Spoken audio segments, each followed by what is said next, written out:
Hotel का air conditioning चल रहा था, ये बहुत बड़ी राहत की बात थी। लेकिन जब हम खाना खा के वापस लौटे तो शायद किस्मत में और भी कष्ट लिखा था, अब यहाँ भी पावर कट चालू हो गया। बट बीच में आ रहा था और जा रहा था, तो रात भर कभी नींद खुली है तो देखा है कि पूरी चादर अपनी पसीने से भीग गई है, बट बीच बीच में नींद आती भी रही। वो मालूम नहीं मुझे हीट स्ट्रोक की बेहोशी थी या उस गर्मी में काम करता हुआ वो एयर कंडीशनर जिसकी हवा वो हिमालय की हवा नजर आ रही थी।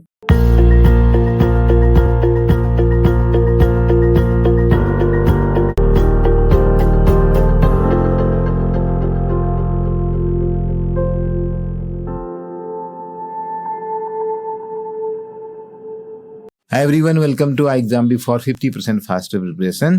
मेरा नाम है चंद्र प्रकाश जोशी और इन वीडियोस में हम बात कर रहे हैं आरबीआई से जुड़े हुए कुछ एक्सपीरियंस, कुछ कही हुई बातें, कुछ पढ़ी हुई बातें।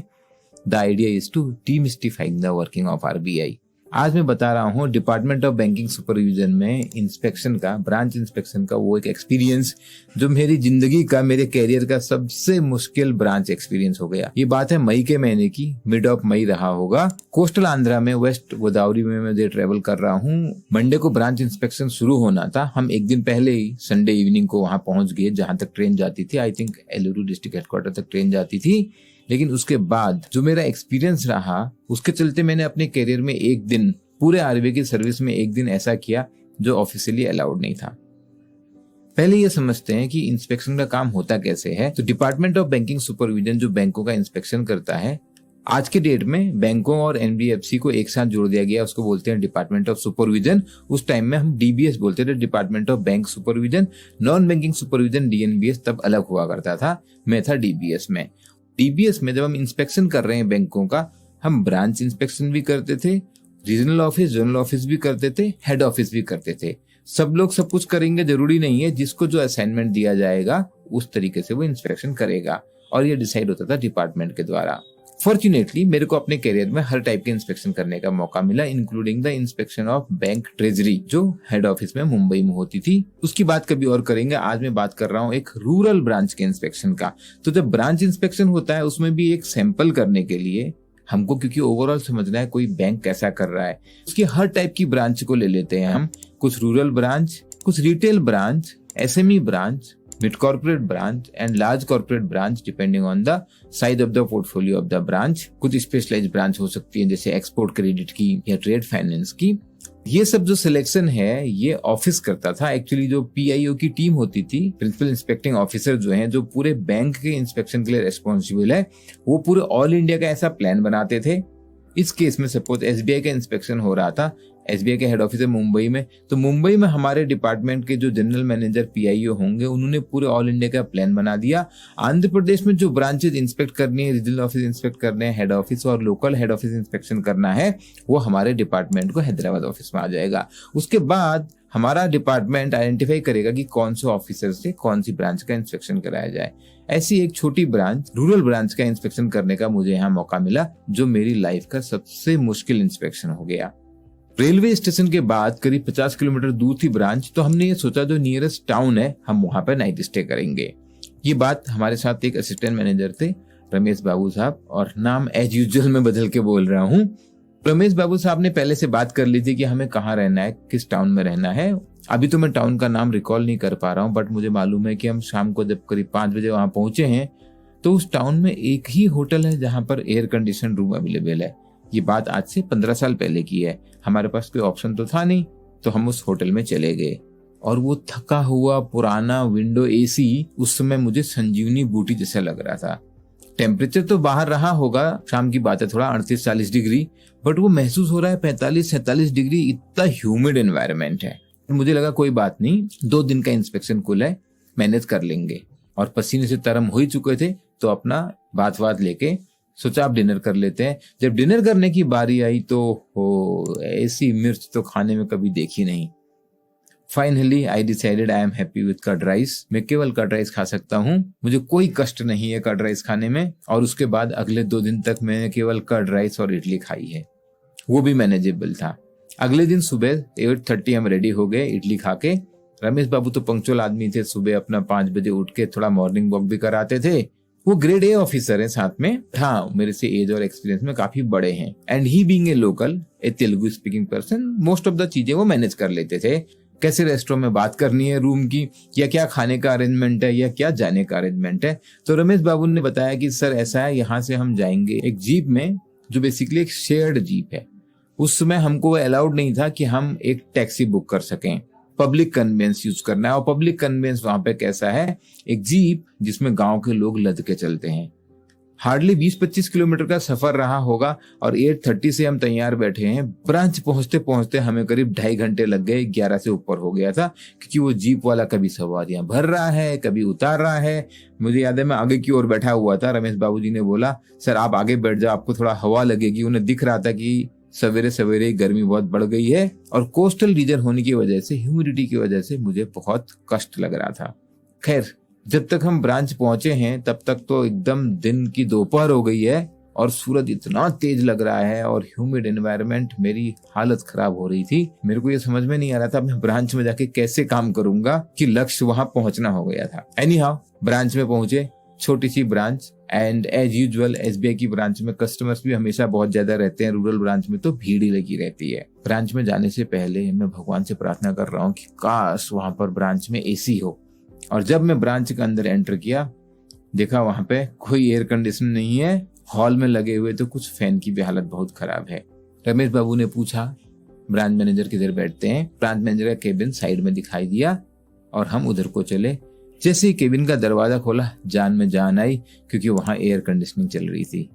लेकिन इतना छोटा सा वो केबिन था कि ब्रांच मैनेजर के सामने एक और आदमी बैठ जाए। तो रमेश बाबू ने बोला सर आप बैठिए। उनको दिख रहा था कि अगर मैं इनको बैठने को नहीं बोलूंगा तो थोड़ी देर में शायद जोशी साहब ऐसे ही ना गिर पड़े।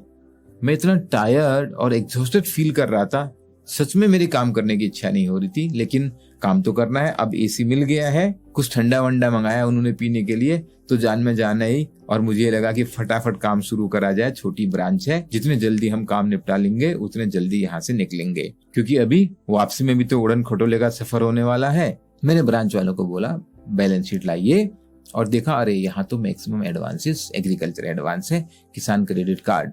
इस प्रोडक्ट को मैं अच्छे से जानता था। जब मैं आरबीआई में आने से पहले ओरिएंटल बैंक ऑफ कॉमर्स में जॉब करता था, तो मेरा काम यही था किसान क्रेडिट कार्ड इशू करना, किस तरीके से एलिजिबिलिटी चेक करी जाती है, किस तरीके से एनपीआई आइडेंटिफाई किए जाते हैं, और किस तरीके से ये रोल ओवर होते हैं, ये मुझे अच्छे से मालूम था। एक्चुअली ये बहुत सिंपल सा प्रोडक्ट भी है, एक तरीके की कैश क्रेडिट फैसिलिटी है फार्मर्स को फार्मिंग एक्टिविटी करने के लिए। इन वेरी सिंपल टर्म्स, अगर सपोज धान उगाना है, जो एक खरीफ क्रॉप है, शॉर्ट ड्यूरेशन क्रॉप है, 6 महीने की क्रॉप होगी, तो आप उसको जून में पैसे निकालने को दे दीजिए, जिससे वो बीज लेगा, फर्टिलाइजर लेगा, या और केमिकल्स जो उसे खर्च करने होंगे वहां पे क्रॉप को उगाने के लिए वो लेगा। और फसल तैयार होने के बाद, मार्केट में बिकने के बाद, 6 महीने बाद, नवंबर दिसंबर में जब फसल को अपनी बेचेगा, वो आके पैसा बैंक में जमा कर देगा, और उसके बाद वो फिर से दोबारा निकाल सकता है, क्योंकि अब उसको सपोज व्हीट बोना है, या और कोई रबी क्रॉप आ सकती है उसके बाद। और लॉन्ग ड्यूरेशन क्रॉप भी हो सकती है, जैसे कि शुगर केन, जिसमें 1 साल का साइकिल होता है। तो रूल ये कहता है कि साल में एक बार एटलीस्ट पूरा क्रेडिट फैसिलिटी को पॉजिटिव में लाना है, यानी कि केवल ब्याज नहीं भरना है, बल्कि पूरी प्रिंसिपल को भी वापस लाना है। अगर आपको 5 लाख का किसान क्रेडिट कार्ड दिया है, तो साल में एक दिन ऐसा होना चाहिए कि वापस आप 5 लाख रुपए अकाउंट में जमा करोगे, जिससे कि आपके अकाउंट में नेगेटिव बैलेंस 0 हो जाए, यानी कि एक पॉजिटिव बैलेंस रहे। उसके बाद आप फिर से अपना पैसा ले सकते हो, और जो ब्याज है वो भी काफी सब्सिडाइज्ड होता है। मैंने कुछ फाइलें चेक करी और मुझे कुछ एनपीए रिपोर्टिंग में गलतियां भी मिल गई। उन्होंने कुछ शॉर्ट ड्यूरेशन क्रॉप को लॉन्ग ड्यूरेशन क्रॉप जैसा ट्रीट किया था। गाइडलाइन बहुत क्लियरली बोलती है कि जो लॉन्ग ड्यूरेशन क्रॉप है, जैसे जो 1 ईयर की क्रॉप है, उसमें एक्सपेक्टेड है पैसा 1 साल बाद आएगा। लेकिन अगर आपने लोन दिया है शॉर्ट ड्यूरेशन के लिए और पैसा टाइमली वापस नहीं आ रहा, तो हम तो 90 डेज के बाद उसको एनपीए बनाएंगे।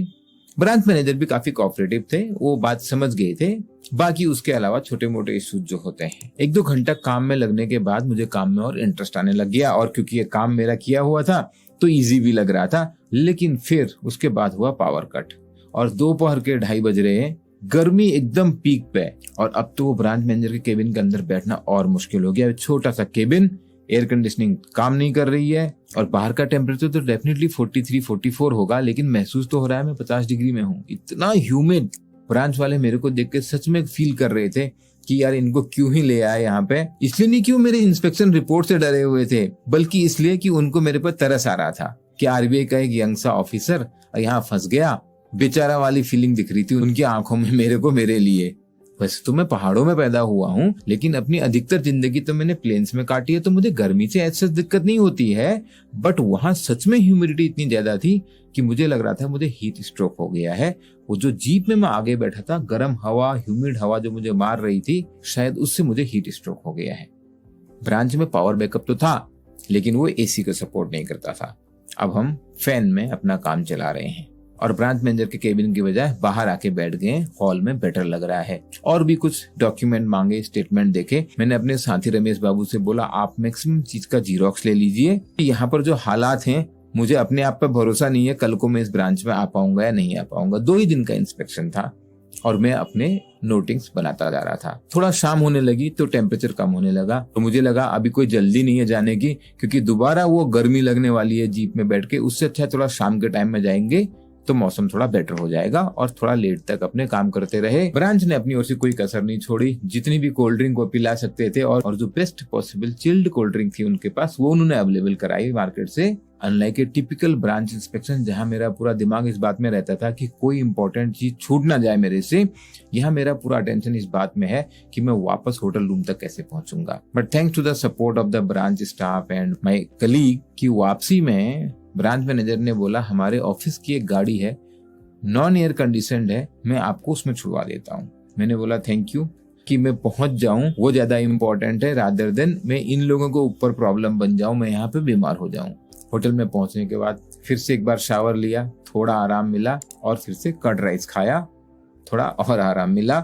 होटल का एयर कंडीशनिंग चल रहा था, ये बहुत बड़ी राहत की बात थी। लेकिन जब हम खाना खा के वापस लौटे तो शायद किस्मत में और भी कष्ट लिखा था। अब यहाँ भी पावर कट चालू हो गया, बट बीच में आ रहा था और जा रहा था। तो रात भर कभी नींद खुली है तो देखा है कि पूरी चादर अपनी पसीने से भीग गई है, बट बीच बीच में नींद आती भी रही। वो मालूम नहीं मुझे हीट स्ट्रोक की बेहोशी थी या उस गर्मी में काम करता हुआ वो एयर कंडीशनर जिसकी हवा वो हिमालय की हवा नजर आ रही थी। सुबह जब मैं 6:30 पे उठा हूँ तो देखा रमेश बाबू तो अपना मॉर्निंग वॉक करके वापस आ चुके हैं और बोलते हैं सर चाय पीते हैं। मॉर्निंग में तो मैं चाय पी सकता हूँ, वैसे थोड़ा गर्मी थी फिर भी पी ली। तो रमेश बाबू ने बोला सर हम ऐसा करते हैं और जल्दी निकल चलते हैं, एक तो गर्मी कम लगेगी, दूसरा हमको शाम को जल्दी वापस आना है क्योंकि आज हमारी रिटर्न ट्रेन भी है। मैंने बोला देखिए रमेश बाबू, आप पेपर लेके आए हैं ना? बोले लेके आया हूँ। मैंने बोला आज नहीं जाएंगे। वो बोले मतलब? मैंने बोला देखो मेरे को लगता है अगर मैं गया मैं हो जाऊंगा बीमार और फिर सारी जिम्मेदारी आपके सर पे आ जाने वाली है। जिम्मेदारी काम की नहीं है, जिम्मेदारी आ जाएगी मेरे को ले जाने की। तो इससे अच्छा है आप पेपर ले आए हो, मैं भी पेपर ले आया हूं, मैंने सारे पॉइंट नोट कर लिए हैं, आज इधर ही बैठ के रिपोर्ट बनाएंगे अपनी। रमेश बाबू बोलते हैं सर अगर ऑफिस से फोन आया तो? मैंने बोला वो मैं देख लूंगा, अब मैं रिस्क नहीं ले सकता, मुझे अपने आप पे ही भरोसा नहीं आ रहा है। रमेश बाबू मुझे अच्छे से 3 साल से देखते थे ऑफिस में और उनको मेरा कंडक्ट अच्छे से मालूम था और उनको समझ में नहीं आ रहा है कि वो क्या बोले। उन्होंने बोला आर यू श्योर सर?